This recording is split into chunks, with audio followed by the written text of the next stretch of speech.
এইটুকু একটা বাচ্চাকে তুমি এত দূরের একটা হোস্টেলে একা একা রেখে দেবে?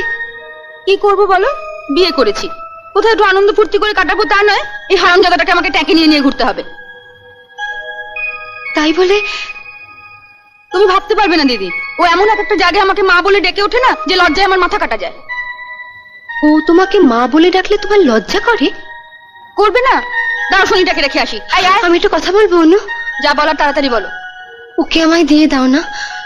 তোমায় দিয়ে দেবো? হ্যাঁ দেবে। ওকে কাঁধ থেকে নামাতে পারলে তুমি বেঁচে যেতাম, কিন্তু তোমাকে দেওয়া মানে তো এ বাড়িতেই থেকে যাবে। তারপর যখন তখন আমার ঘরে ঢুকে যার তার সামনে আমাকে মামা বলে ডেকে উঠবে। আমি যদি ওকে তোমার ঘরে যেতে না দিই? পারবে আটকে রাখতে? হ্যাঁ পারবো।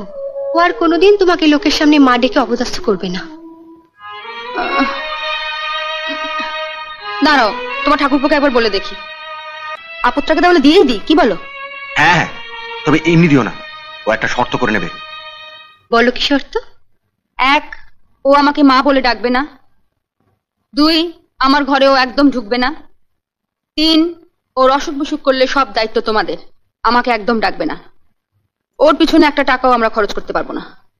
ঠিক আছে, তোমরা নিশ্চিন্তে হনিমুন সেরে এসো। ফিরে এসে দেখবে রাহুল তোমাকে একদম ভুলে গেছে। উফ, এটা যদি করতে পারো না দিদি। আসি দিদি। মেজু বৌদি বলে গেল তুমি নাকি রাহুলকে বরাবরের জন্য নিয়ে নিয়েছো। হ্যাঁ, বল তো রাহুল, আমি তোর কে হই? মা না না না না, বড় মা। যা, আমরা তো গেলাম। ছেলেকে পেয়ে তুমি তো আমাকে আর ছোদ্দাকে ভুলেই যাবে। দুর্বোকা, শুনলে না? আমি রাহুলের বড় মা আর তোমাদের ছোট মা। অনেক ভাগ্য করে জন্মেছিলি, তাই এমন মা পেলি।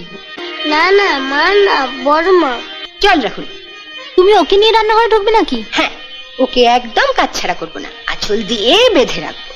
তুমি একটু তোমার দাদাকে টেলিফোন করে দিও তো, যেন অফিস থেকে ফেরার পথে রাহুলের জন্য কয়েকটা খেলনা নিয়ে আসে।